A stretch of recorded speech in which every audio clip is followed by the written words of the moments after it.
Tetapi ulurkanlah tanganmu dan jamahlah segala yang dikuburi. Ia pasti membutuhkan kamu. Maka jawab Tuhan, nah, segala yang dimilikinya ada dalam kuasamu. Hanya janganlah engkau mengulurkan tanganmu terhadapku.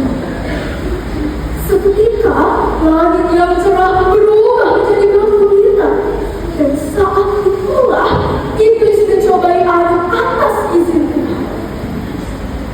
Suatu hari petaka datang bertubi-tubi bagaikan ombak yang terus menghantam karang.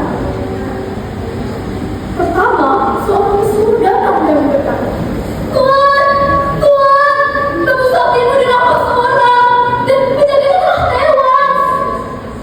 Belum sempat dia menjawab, datang lagi yang kedua. Tuhan, api menyambar dari langit, kambing dombamu habis terbakar. Dan yang paling menyakitkan, pesuruh ketiga datang dengan tangisnya. Tuhan, anak-anakku, tempat mereka datang telah hancurkan air itu. Mereka semua telah tiada. Betapa sedihnya Ayub yang mendengar kabar itu. Tapi apa yang dilakukan Ayub? Dia berdoa pada Tuhan. Dia mengoyakkan jubahnya, bahkan mencukur rambutnya. Dia menyembah Tuhan dan berkata, dengan telanjang aku keluar dari kandungan ibuku, dengan telanjang juga aku akan kembali. Tuhan yang memberi, Tuhan yang mengambil, terpujilah nama Tuhan.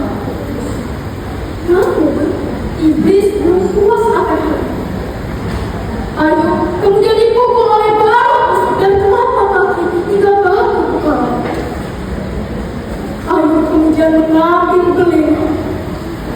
Ia duduk di tengah api sambil menggaruk dengan beling yang sangat tajam itu. Bahkan istrinya sendiri pun menyerah dan berkata, masihkah engkau kacau dalam kesalahanmu? Kutukira Allahmu dan matilah. Sahabat-sahabatnya juga datang, tapi bukan untuk menghiburnya. Mereka menuduh Ayub telah melakukan dosa besar sehingga Tuhan menghukumnya.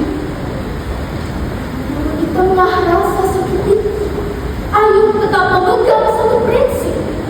Ia tahu bahwa Tuhan memegang kendali atas hidupnya dan Tuhan masih ada.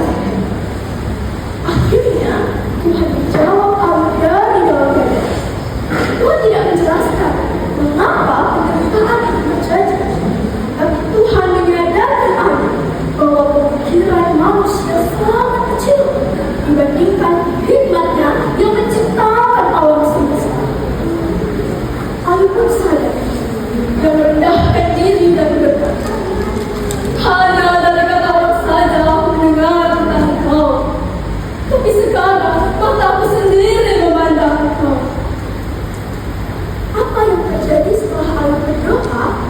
Mukjizat terjadi. Tuhan memulihkan keadaan Ayub. Bahkan Tuhan memberi 2 kali lipat dan segala miliknya dahulu.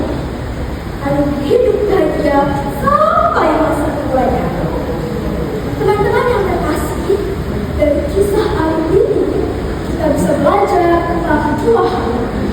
Yang pertama, iman bukan tentang percaya kepada Tuhan saat keadaan baik-baik saja, tapi tentang memegang tangan Tuhan saat keadaan terasa hancur. Yang kedua, penderitaan bukan berarti Tuhan meninggalkan kita, tapi ada kalanya iman kita harus diuji untuk melihat kesetiaan kita kepada Tuhan. Seperti Mas yang harus melewati api untuk menjadi murni, demikianlah iman kita. Sebelum saya menutup cerita ini, izinkan saya mengucapkan sebuah kabar. Jangan lupa ewahnya ya. Pergi ke sungai yang memancing kita. Ewa! Ikan gabus didapat 1. Ewa!